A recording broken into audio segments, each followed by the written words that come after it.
முன்னேற்ற கழகத்தில் இணைகிற இந்த நல்லதொரு நிகழ்ச்சிக்கு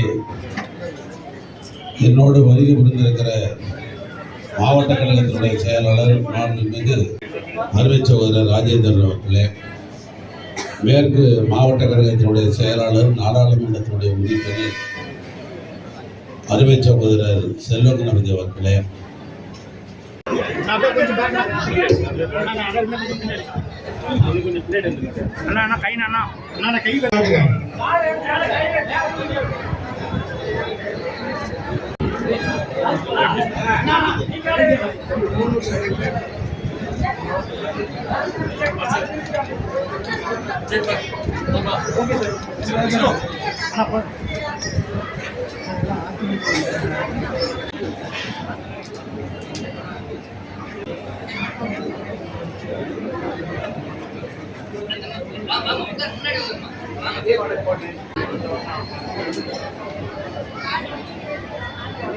தம்பி அண்ணா கரெக்டாக கையில் விட்டேன்.